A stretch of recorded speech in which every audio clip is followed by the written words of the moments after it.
Hey everyone! Welcome back to your favorite pirate crew! Today we're going to see about Akainu making the plans for the revolutionaries difficult. If you would like to see more about One Piece on our channel, please leave your thumbs up and subscribe to join our pirate crew! That the revolutionaries are in action all the time, even in the shadows, we know very well. We have seen most of the characters acting, even if in a discreet way, throughout the episodes and chapters of One Piece, where they were always prepared for any situation, taking advantage of small or large gaps left by other pirates. However, one of the things that seemed to have changed over time was the targeting that the Marine had on them, specifically talking about the difference between before and after Sengoku's era, when he stepped down from his post as Admiral and leaving it to his successor, the Sakazuki. What ends up being implied is that in the past, in Sengoku's time, things seemed easier for the revolutionaries. Not that the former Admiral left anything to be desired in his work or in his command, since we have always seen that Sengoku was someone quite proud and intelligent, even acting as one of the main antagonists of the Marineford arc. Could it be possible from the point Sakazuki succeeded, the Marine's targeting of the revolutionaries grew? Would he be able to manipulate so much, making use of the absolute justice, which he rigidly follows, in order to destroy and completely take over the revolutionaries? In today's video, we will discuss this a little further. Sakazuki, known by his nickname Akainu, is the current admiral of the Marine fleet, succeeding the previous fleet admiral Sengoku. During the first half of the series, he was one of the 3 admirals and the last to appear in the series. He ascended to the position of fleet admiral after defeating Hyuzen in a 10-day duel that left Punk Hazard in its current state, half frozen and half on fire. One of his first decisions was to move the Marine headquarters to the New World in preparation for the new era of pirates. In the manga, he was first mentioned by Nico Robin during his initial encounter with Aokiji. In the anime, he was previously mentioned by the Vice Admiral Jonathan during Arc G8, which aired after Akainu was revealed in the manga. Sakazuki is a close follower of absolute justice throughout the series, up to the point where his extremism led his fellow Admiral Aokiji to oppose his promotion to Fleet Admiral and resign from the Marines after his failure. Because of his actions, Sakazuki is one of the main antagonists in the Marineford arc, and after his promotion, he became one of the main antagonists in the series. As the Admiral of the fleet, Sakazuki has command over the entire organization. The sailors must respect him and used to call him Admiral Sakazuki most of the time, as opposed to his epithet. However, his ruthless adherence with absolute justice made his colleagues fear and despise him, especially Aokiji, who called him an idiot for taking things too far. For his part, Akainu would easily kill any sailor who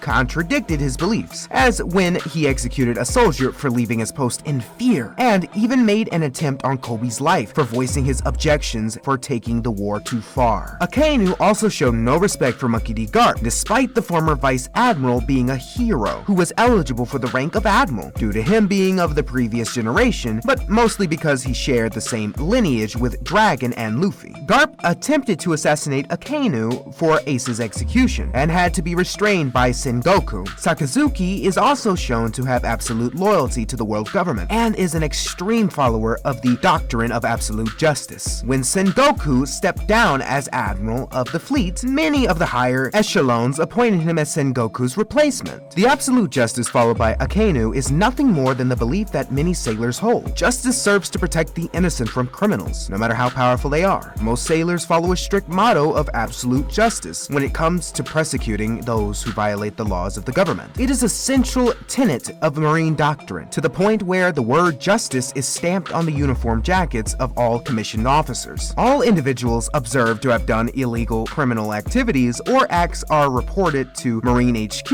and they can receive rewards based on known information about their threat level. Regardless of the circumstances, anyone connected to criminals, no matter who they are, can be arrested, whether or not they had any involvement. It is unknown why the world government supports absolute justice, or where it originated from. However, Vice Admiral Onigomo described them as willing to sacrifice everything to defeat what is defined as evil, although he cannot ensure that the majority of the world is held under the rule of the world government, effectively giving them absolute control of the world. In comparison, Sengoku, Sakazuki's predecessor, seemed like someone who was quite proud and followed the law of justice almost to the letter. He seemed to hate pirates, to the point that he saw the Shichibukai as just normal pirates who could only be useful at some specific point, but nothing more. However, his views seem to have changed bit after the Marineford arc, where he was angered by the Elder's order to suppress the second escape incident in level 6 of Impel Down to save face and keep the faith of the people, which could end up putting the nations in danger. This made Sengoku angry to the point of making him resign from the Marines and become an Inspector General after the time skip. Early on, Sengoku was wary of Luffy and his troop. Then, upon hearing about Luffy's invasion on Impel Down, he became so frustrated that he almost took it all out on Monkey D. Garp, coming very close to completely losing patience with the clowning around and actions of the monkey family in general. Sengoku believed that a parent's birth, considering the strong reputation of their parents, is enough to determine their own potential impact they could bring to the world if they are not controlled early on, as was the case with Ace being Roger's son and Luffy being Dragon's son. This shows in Ace's execution as well, where one of the main reasons for his execution was not only because he was a pirate, but also because he was known as the son of Gold Leaf Roger, and Sengoku believed that Ace should be eliminated by any means necessary, even if it meant waging all-out war with Whitebeard. In a conversation with Kong, he stated that justice is just a matter of personal values, and not necessarily endorsing one form of justice over the other, mirroring Smoker and Tashigi's conversation in Alabasta. This ends up implying that Sengoku is a much more pragmatic person in applying justice than Akainu, for example. Kaisar Clown also stated that he's too soft to reject the potential of mass murder weapons and experimentation on prisoners. In contrast to what Kaisar believes, Sakazuki would like further reinforcing that Sengoku is far more moral than he seems. Continuing the comparisons between the two, we can mention that despite his status as the sailor of the century, Akainu is also known to use underhand tactics and is willing to lie or deceive his enemies to get justice, as we see well in the Marineford arc, and at other times in the series. Before Sengoku made it public that Luffy was Dragon's son, Sakazuki was one of the few who knew such information. It's not known if he had any past relationship with Dragon, or if high-ranking sailors had access to such knowledge. However, like Sengoku, Akainu is, well, he feels that the mere existence of Luffy, being the son of a revolutionary like Dragon, it's enough to be a threat to the world, and should be eliminated as soon as possible. He said in the Marineford War that even if any other pirates escape, he personally would not allow Ace and Luffy to get out of there alive because of their offspring, to the point of even hunting the Straw Hat on his own, completely ignoring the fact that Whitebeard was present and destroying Marineford. He sees criminals, be they pirates, crooks, or any other kind, only as tools to be used against each other. Well, that being said, we can clearly say that Akainu's ascension into office and after the Marineford War, giving much more weight to the factor of Luffy's existence and his relationship with the revolutionaries. It's easy to imagine that the Admiral is to this day going to go after the Straw Hat at all costs to take his life, just as he probably has blood in his eyes after the revolutionaries, probably despising Garp's existence even more after all that has happened. Without a doubt, we can certainly say that Sengoku's time, the hunt for the revolutionaries and the pirates must have grown exponentially. We can even wonder how he'll react when he finds out that not only